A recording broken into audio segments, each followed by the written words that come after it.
2022년 8월 25일 큐티 말씀입니다. 출애굽기 21장 12절로 27절입니다. 사람을 쳐 죽인 자는 반드시 죽일 것이나 만일 사람이 고의적으로 한 것이 아니라 나 하나님이 사람을 그의 손에 넘긴 것이면 내가 그를 위하여 한 곳을 정하리니 그 사람이 그리로 도망할 것이며 사람이 그의 이웃을 고의로 죽였으면 너는 그를 내 제단에서라도 잡아내려 죽일지니라. 자기 아버지나 어머니를 치는 자는 반드시 죽일지니라. 사람을 납치한 자가 그 사람을 팔았든지 자기 수하에 두었든지 그는 반드시 죽일지니라. 자기의 아버지나 어머니를 저주하는 자는 반드시 죽일지니라.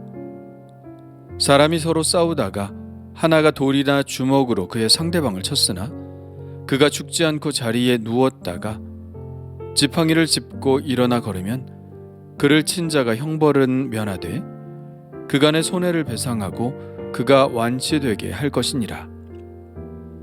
사람이 매로 그 남종이나 여종을 쳐서 당장에 죽으면 반드시 형벌을 받으려니와 그가 하루나 이틀을 연명하면 형벌을 면하리니 그는 상전의 재산임이라. 사람이 서로 싸우다가 임신한 여인을 쳐서 낙태하게 하였으나 다른 해가 없으면 그 남편의 청구대로 반드시 벌금을 내되 재판장의 판결을 따라 낼 것이니라. 그러나 다른 해가 있으면 갚되 생명은 생명으로, 눈은 눈으로, 이는 이로, 손은 손으로, 발은 발로, 된 것은 된 것으로, 상하게 한 것은 상함으로, 때린 것은 때림으로 갚을지니라. 사람이 그 남종의 한 눈이나 여종의 한 눈을 쳐서 상하게 하면 그 눈에 대한 보상으로 그를 놓아줄 것이며 그 남종의 이나 여종의 이를 쳐서 빠뜨리면 그 이에 대한 보상으로 그를 놓아줄지니라. 아멘. 오늘 말씀은 십계명에서는 단 한 줄로 되어 있는 규정, 즉 살인하지 말라는 규정을 다양한 경우를 들어 설명하고 있습니다. 12절은 가장 기본적인 원칙이죠. 사람을 쳐 죽인 자는 반드시 죽여야 한다는 것입니다. 그러나 그 사람을 고의로 죽인 것이 아니라 실수로 죽인 것이라면 얘기가 달라지죠. 현대법에서도 행위의 의도성이 매우 중요한데 성경은 이미 이것을 고려하고 있죠. 의도적이 아닌 살인에 대해서 하나님이 사람을 그의 손에 넘긴 것이면 이라고 되어 있는 것은 하나님이 죽이라고 해서 죽였다는 것이 아니라 우리로 말하면 인명이 제천이라는 생각이 담겨 있는 것입니다. 분명 죽을 일이 아닌데 죽은 것은 그의 명이 거기까지이기 때문에 죽은 것이라는 것이죠. 따지고 보면 죽인 사람도 억울할 수 있죠. 그럴 의도가 없었는데 그리고 그만큼의 위해를 가하지 않았는데 상황이 어찌하다 보니 그렇게 된 것이니까요. 만일 그렇다면 법이 그 사람을 보호해 주어야 합니다. 그렇게 하지 않으면 그 사람은 죽은 이의 형제나 인척들에 의해, 즉 공인된 피해 복수자에 의해 죽임을 당하게 되니까요. 이럴 때 그 사람은 하나님이 정하신 곳, 즉 후에 도피성이라고 부르는 곳으로 도망해야 합니다. 도피성은 각 지파의 땅 중에 레위인들의 성읍에 있었는데 그곳으로 도망해서 제단의 뿔을 잡으면 그 사람은 일단 피해 복수자의 복수는 피할 수 있게 됩니다. 그러나 그렇다고 해서 그가 형벌을 면할 수는 없습니다. 사적 복수는 면할 수 있어도 재판 절차를 밟아 그에 상응하는 처벌은 받아야 했죠. 그러니까 의도치 않은 살인을 했을 경우는 도피성으로 피함으로 공식적인 재판을 신청하게 되는 것이죠.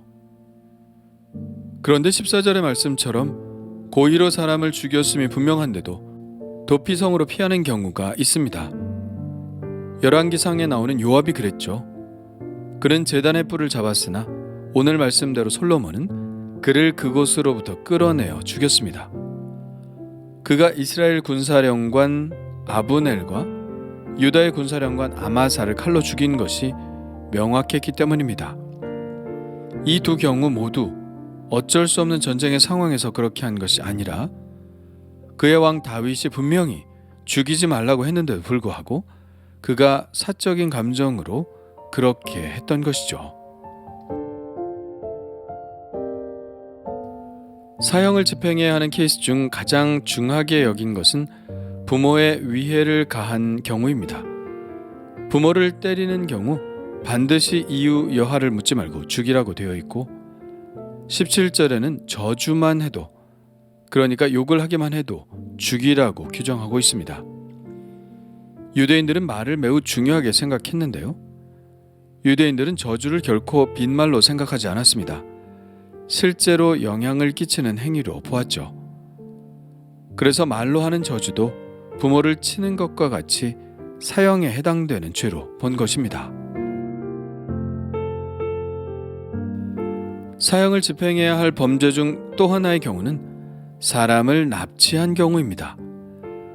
자유인을 납치하여 팔든지 자기 수하에 두든지 하는 것도 사형에 해당하는 범죄로 보았습니다.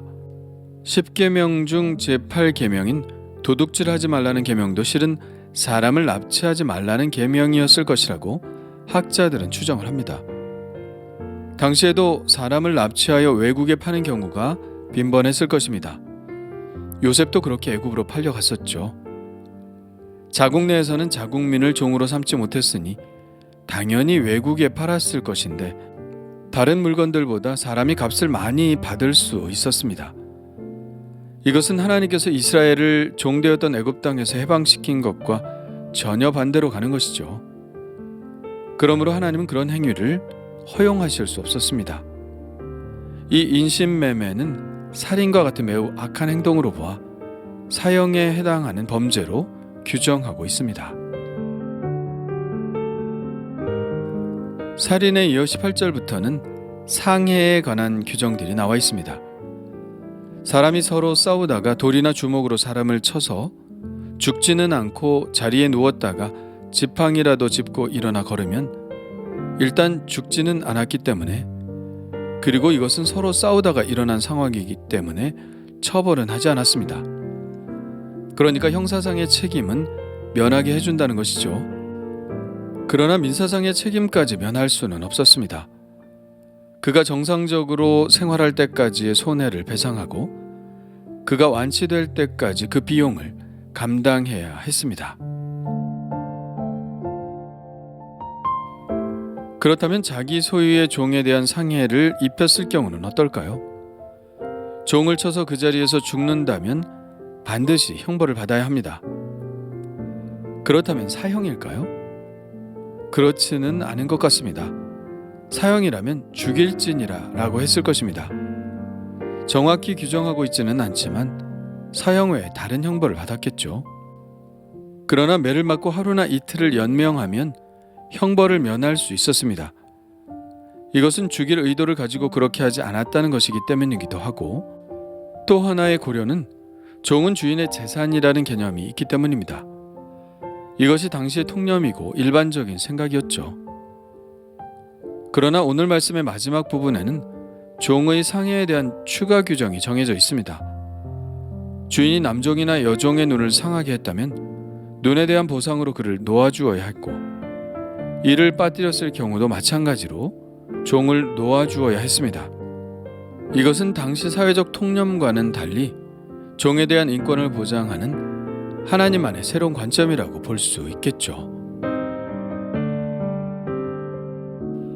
또한 사람이 서로 싸우다가 임신한 여인을 쳐서 낙태했을 경우 엄밀한 의미에서 살인이라고 할 수 있겠으나 그것 외에 다른 해가 없다면 형벌은 면하지만 민사상의 책임은 져야 했습니다. 낙태한 여인의 남편은 배상을 청구할 수 있었고 벌금을 내야 했죠. 그러나 이 벌금을 얼마나 낼 것인지에 관한 것은 재판장이 판결하도록 했습니다. 그리고 이것은 벌금을 정하는 일뿐 아니라 그 벌금을 제대로 내는지에 대한 감독과 감시도 포함되었죠. 그리고 상해에 대한 일반 규정이 나오는데요. 사실 상해는 워낙 다양해서 수많은 케이스들을 열거할 수 있으나 그러므로 여기에서는 일반적인 원칙을 이야기하고 있습니다. 흔히 동태복수법이라고 부르는 것으로 상대방이 입힌 손해를 똑같이 되갚아주는 것이죠. 이렇게 나와 있습니다. 그러나 다른 해가 있으면 갚되 생명은 생명으로, 눈은 눈으로, 이는 이로, 손은 손으로, 발은 발로, 된 것은 된 것으로, 상하게 한 것은 상함으로, 때린 것은 때림으로 갚을지니라. 만일 지금 이 법을 적용한다면 그것은 매우 혹독한 법으로 여겨질 것입니다. 그래서 매우 미개한 법으로 생각될 법한데 사실은 우리의 개인적인 의식은 더욱 미개하죠. 우리는 누가 욕을 하면 그보다 더한 욕을 하고 싶죠. 그리고 실제로 그렇게 합니다. 누가 나를 때리면 화가 나서 그보다 더한 강도로 그 사람을 때리고 싶습니다. 이것이 우리의 개인적인 의식 속에서 벌어지는 일이죠. 실제로 누가 나를 욕했다고 해서 또 실수로 해가 되게 한 것을 가지고 살인을 하는 경우를 우리는 적지 않게 봅니다. 화가 나면 우리는 이성을 잃고 그 사람이 가한 위해보다 더한 위해를 가하고 싶어 하죠. 그러므로 이 동태복수법은 그런 지나친 복수를 막기 위한 법으로 제정된 것입니다. 동태복수법은 법제도의 발전 과정에서 일어난 것으로 원시적인 법에서 일보 전진한 법입니다. 사적 보복을 공법 원리로 대체하여 개인의 자유를 억제한 것이죠. 창세기 4장 23절에 보면 라멕이라는 사람이 이렇게 말합니다.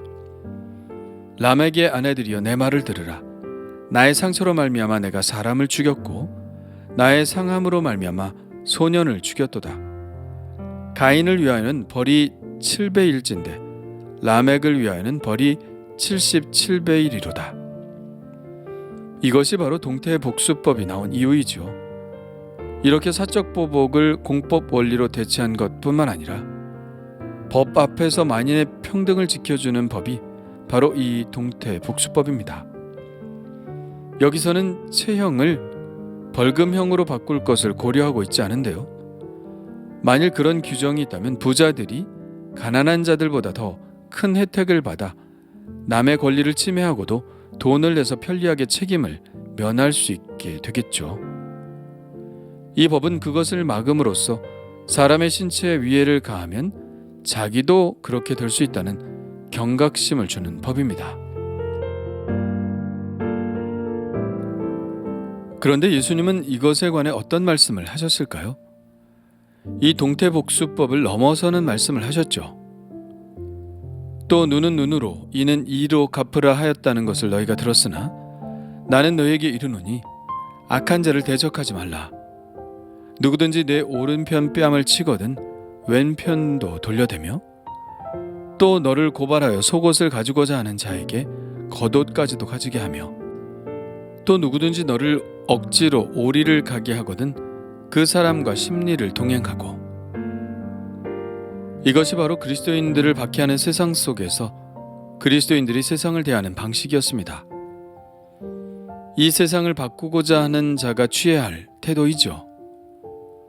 법에 있어서 무엇이 옳다 그르다 논쟁할 수 있습니다. 그러나 이 예수님의 말씀은 논쟁이 의미가 없어지는 말씀이죠. 만일 우리가 그리스도의 복음으로 세상을 바꾸고자 한다면 세상의 윤리를 넘어서지 않고는 가능하지 않다는 것을 보여주고 계십니다. 그렇다면 나는 어떻게 살아가야 할까요? 세상의 원리로 살아가야 할까요? 아니면 그리스도께서 주신 원리로 살아가야 할까요? 그것은 바로 우리의 꿈과 비전에 달려있는 문제죠. 당신은 어떤가요?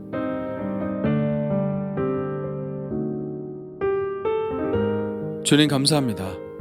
성경에도 법이 있고 세상에도 법이 있습니다.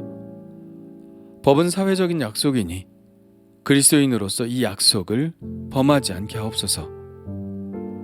그래서 세상 사람들의 이 평균적인 기준을 밑도는 사람이 되지 않게 하여 주옵소서. 그러나 그리스도인으로서 이 기준을 좀 더 높이게 하시고 그래서 그만큼 세상을 바꾸는 사람이 되게 하옵소서. 법으로서가 아니라 그리스도의 사랑이 우리의 새로운 기준이 되게 하옵소서. 오늘도 그 사랑으로 살아가기를 원하오니 주님 저에게 힘을 주옵소서. 예수님의 이름으로 기도합니다. 아멘.